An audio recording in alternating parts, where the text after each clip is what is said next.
All right, folks, good morning. My name is Devang Sachdev, and I run product marketing and partner marketing for Twilio's application platforms. And I've worked previously at NVIDIA, where I've served as a product manager. So it's interesting for me to kind of compare my life as a product manager or head of product, and then also my life as a product marketer. And for me, I think one of the key responsibilities for a product marketer, if not many, one of the key ones is launches.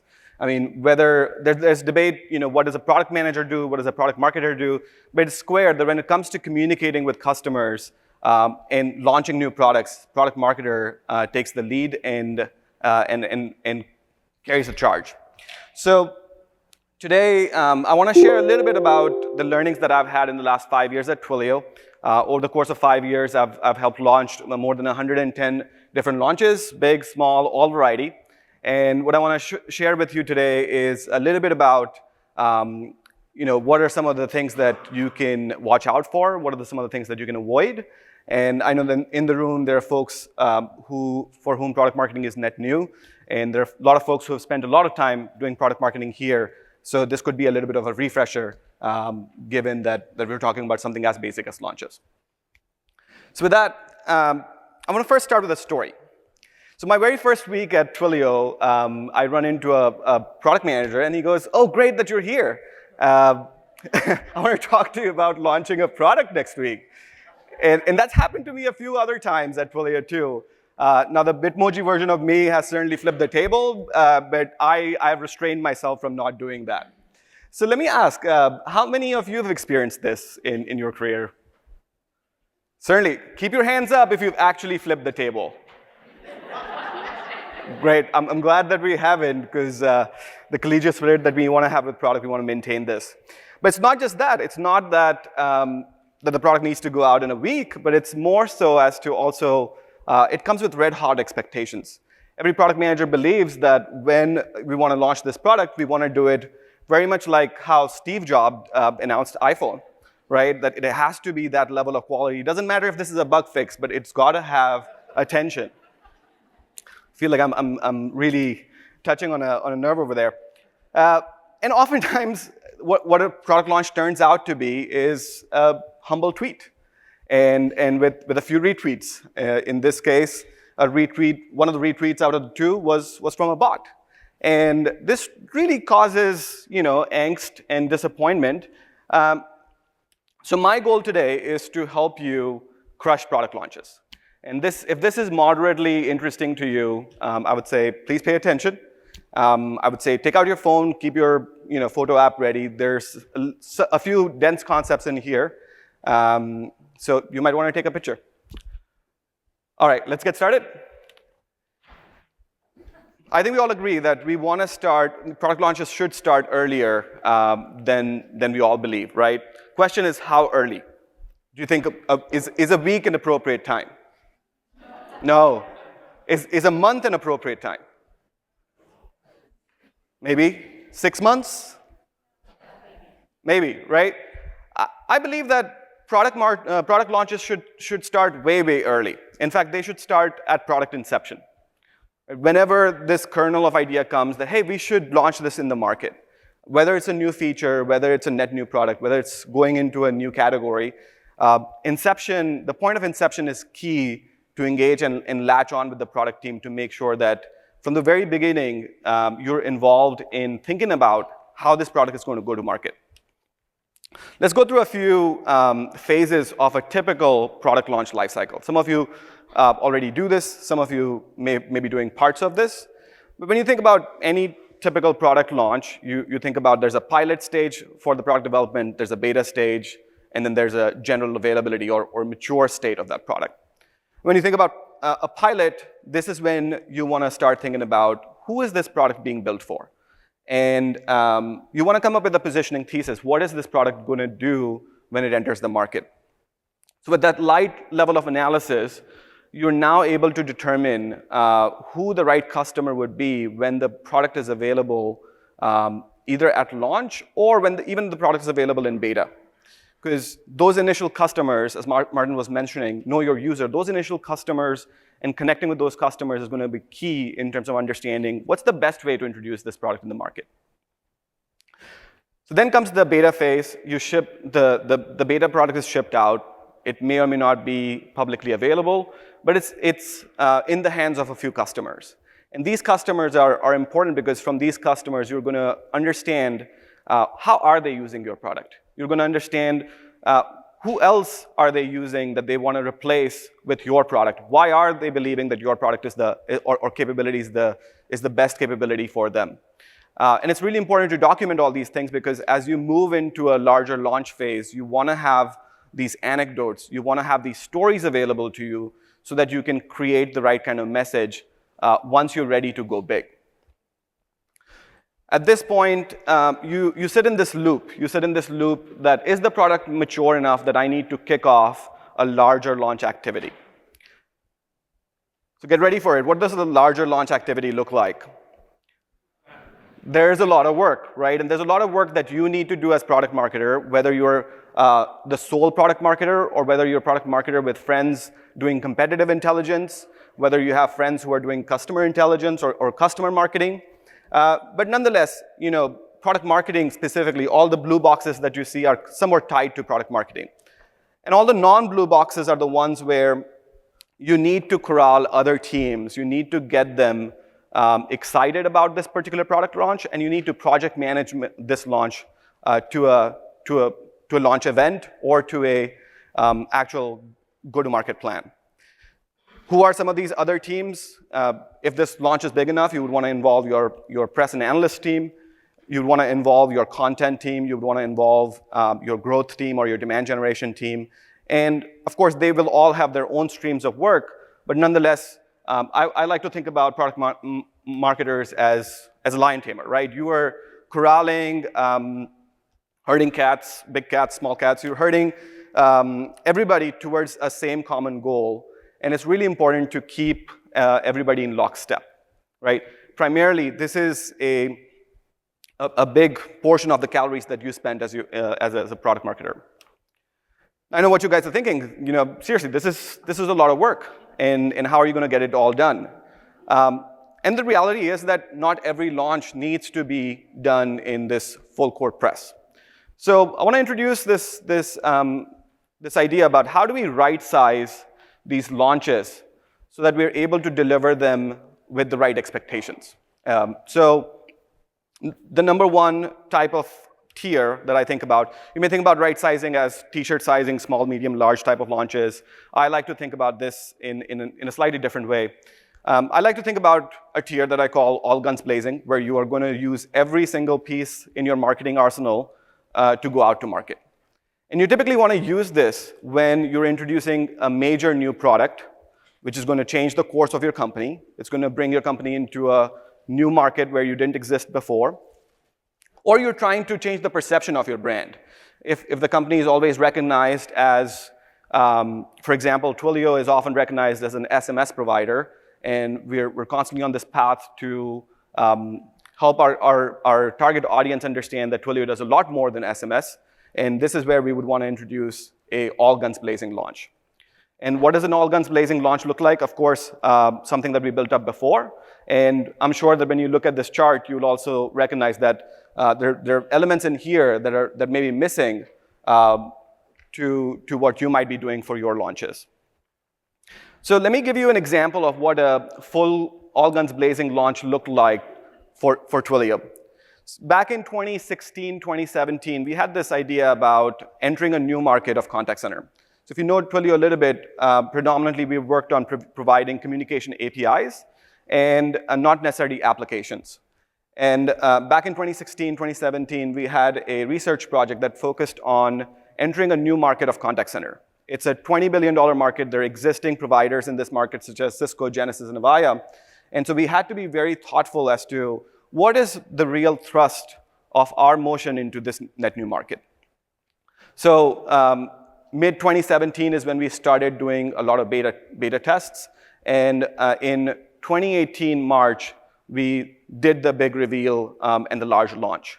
And this launch included a few different things. One, it was done at an industry event where we didn't have a chance to get the keynote, but we secured a spot to hold a party the evening before, and we used that party, not of course to get everyone entertain, but also we used that time to talk about this new product that we had introduced. We took over Twilio's homepage. So, of course, the benefit over here is that we do have a property like Twilio.com that has thousands, if not hundreds of thousands of people visiting every month.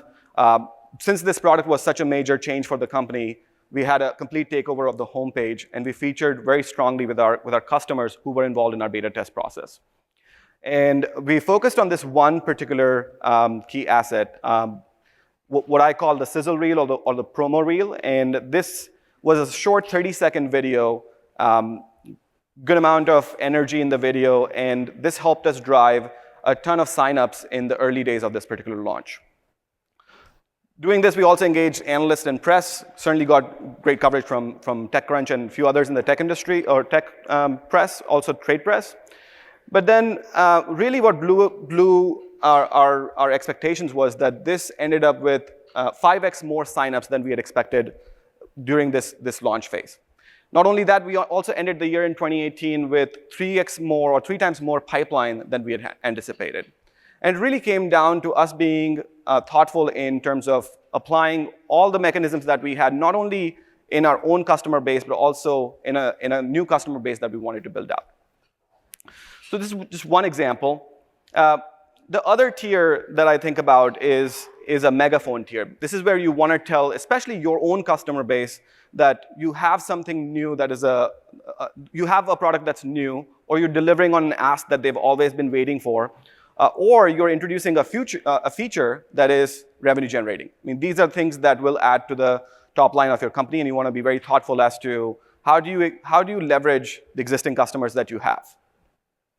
So when we think about this type of launch, certainly there are parts of that matrix of a product launch cycle that are not as relevant. And depending upon the launch, you could either add or remove a few things from this list too. But the way I think about it, if this is a minor product, or if this is delivering on the ask of your customers, then it's very relevant for your customers. It's not necessarily very relevant for the rest of the market. So press might not be an activity that you would pursue in this case.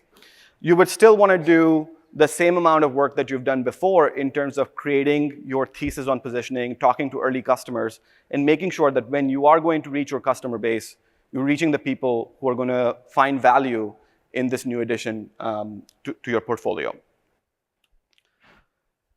An example of this is a product that we launched in 2017. It was called Twilio Studio. So if you think about Twilio, Twilio is a set of APIs that developers use to write applications. And in 2017, we introduced this new capability where users who didn't know how to write code or didn't want to use how to write code, they could use Twilio to build applications using a simple drag and drop interface. So it was opening up the market or opening up the number of users that could use Twilio a little bit more, but it wasn't necessarily changing the way that our value proposition was set up. So the focus that we had for this particular launch was on identifying customers who are not necessarily known for being very developer-centric, or who are developer-centric, or who are considered developer-centric. Even for them, this particular tool is a way to accelerate their go-to-market. So focusing on those type of customers and highlighting those type of customers on this product's page was very important. Another aspect was, how do we engage our own user community and help them see this tool in a different light? Because at the end of the day, they were used to using Twilio in one way. How do we show them there's a different, probably even a faster way of using Twilio? So we ran a ton of social campaigns. There are a couple of ones that I remember that worked out really well. One of them was submit an application, and these were applications that you could build within minutes. Get a free T-shirt, get free stickers. One of the tweets here that you see is literally asking for that. Give me free stickers because I've written a big review for you, which actually turned out great. There's also another program where we said, create an application around a specific fun challenge. So one of the challenge that we had created was that how would you create a bot that would take requests for Christmas presents? And we got a few hundred submissions on that as well. So engaging the community, something that Martin also mentioned earlier, with a small contest could be a way to engage your own users and show them a different view into your product. And then the last part was where it wasn't just about inspiring with the existing customers or showing them a different way of using our product, but it was educating them that how do you get from zero to having an application ready within minutes. This is where we invested a lot of effort in creating how-to videos, small video vignettes, 2 minutes or more, 2 minutes or less, and that focused on how do you create different use cases using Studio. We had probably 15 different vignettes of videos. And then this third tier is what I call in the loop. This is where you are talking about routine releases, minor feature updates, bug fixes, delivering on small asks that customers have always asked you, and you've always put them on the back burner, and you're slipping that into the market.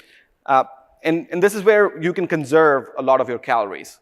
You can build a little bit more rigor around doing this at a monthly basis rather than having to do it on a cycle basis. And a lot of calories is not only preserved in your launch state, in your pre-GA launch state, but also in your beta state, because essentially you're addressing the same market. An example of this is releasing a key feature that was relevant for creating video-based apps. So we ended up doing a couple of different things to introduce this feature. One was having a changelog entry. So every new feature release is entered into a running changelog for product, and writing a small blog about why is this change relevant. We also added it to the newsletter, and that was pretty much it. So it was less than a week's worth of effort. If this was the kind of launch that I had to run the first week I joined, I think I'd be okay. All right, so let's step back a little bit. Let's also take a temperature in the room. What else do we need to crush launches? What else have you guys done that has helped you say, yep, that was done effectively or efficiently?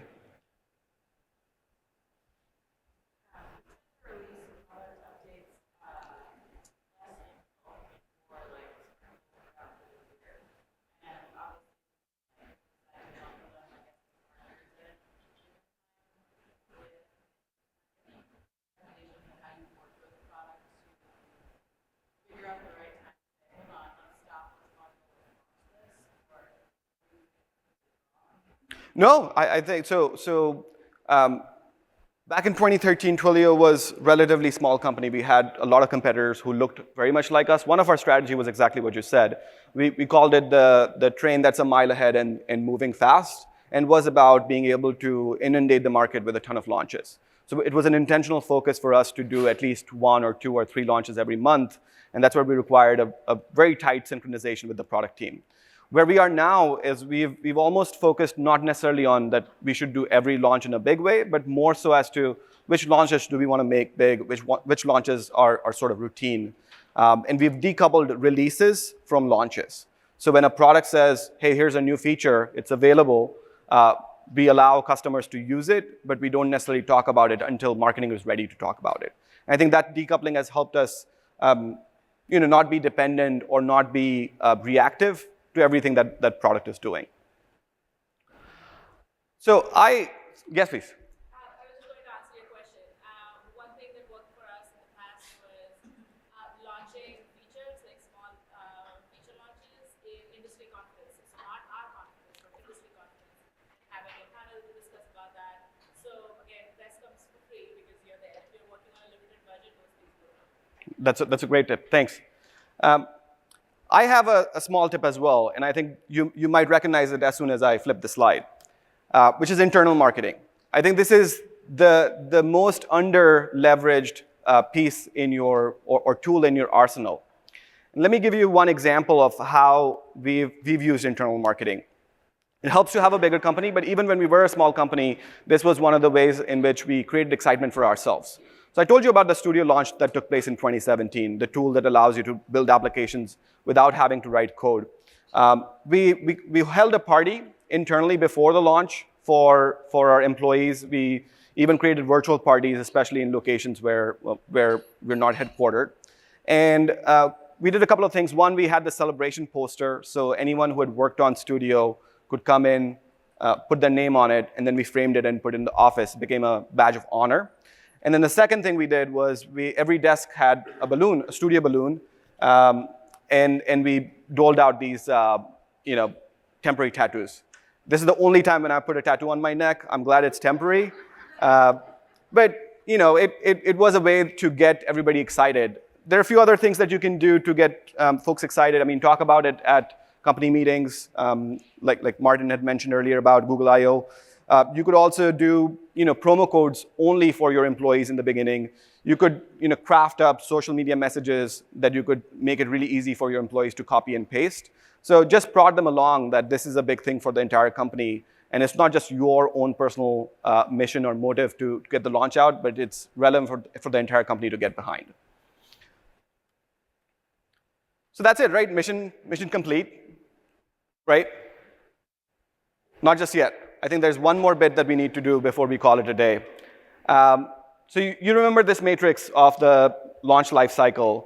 There's a part of this matrix that takes place after the launch. And I like to include it as part of the launch, because a lot of things that happen here can help you make sure that whatever your intention and expectation for launch is actually delivered. And it also helps you prepare to do launches better. It helps you get you into the right spot for your next launch. At the end of the day, this cycle can repeat, but if you do it in these phases, you can settle into a cadence where you can crush through a lot of different launches in parallel.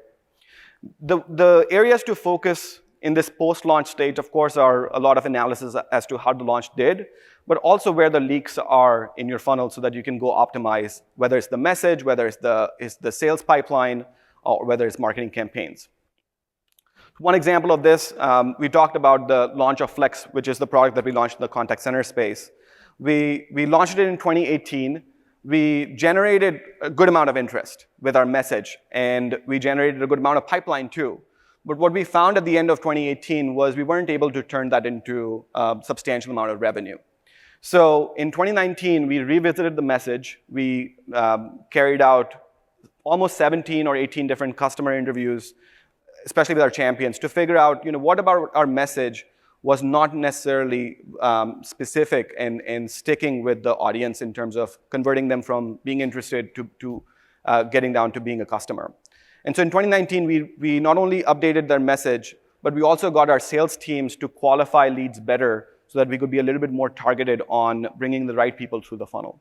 But these type of optimizations are important because if you were to think that your job is done at launch, you may have still not moved the needle, or you may be leaving some money on the table if you end your launches at launch. So I want to leave you with these 5 things, right? First of all, when someone comes up to you and says, hey, we need to do a launch, gauge and set the right expectations with them. I think it'll help you a lot in the long run. Think about launch at product inception, right size them, however you want, t-shirt size, size in terms of calories burned, the type of impact that the launch will have on the market and your company. Invest into internal marketing. I think this one is a sort of a secret weapon. And then launches don't end at launch. This is, they continue to persist even once the product is out in the market. I'd love to continue the conversation. You can find me on Twitter, LinkedIn, Gmail. I've created this launch burn down, and it's tiered according to how I've tiered my launches. But essentially, the way I've built this small spreadsheet is you put the launch date in there, and then it creates a work back schedule for you. So if you want to get a copy of this, I'm happy to share it with you. Just send me a note, and I'll send you a link to this spreadsheet. You can copy it, change it as you like. This was one of the tools that I built for my team early in the day, and we continue to use it a few years down the line too. And with that, I want to say thank you, and hope this was helpful.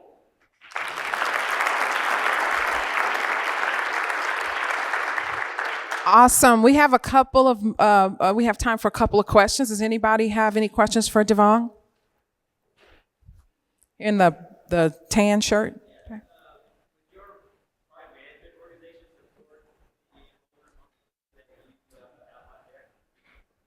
Yeah, so the way I look at product and product marketing is they're 2 sides of the same coin, right? And we don't get very religious about responsibilities in the sense this is only a product thing or this is only a product marketing thing. The way we've oriented our teams is in pods. So we pair up a product manager and product marketer And it's not that all product managers are paired with the product marketer, but it's certainly that they work as a team. Roughly, the responsibilities are as such. Now, there are areas where product marketing is a little bit more stretched, so we shoulder some responsibilities for the product team.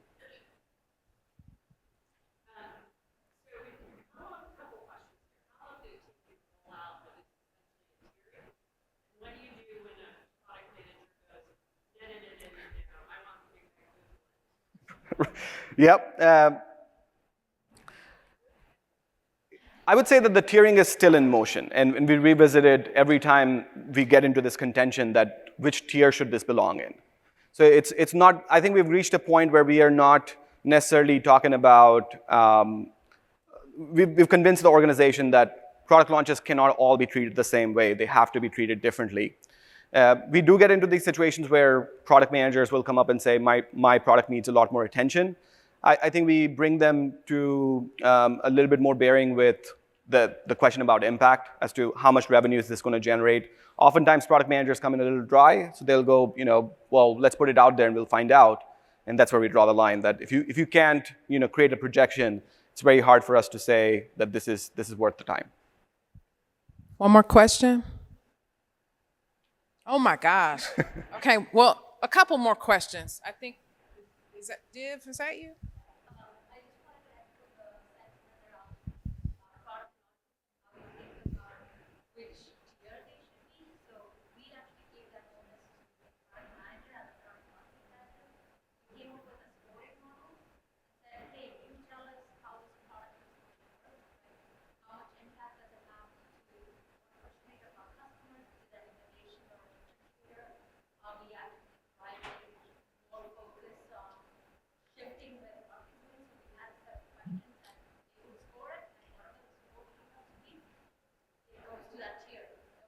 That's great. That's a great tip.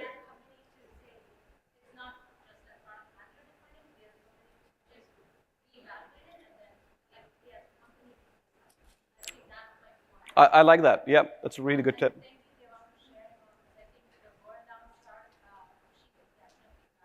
I'm glad you found it.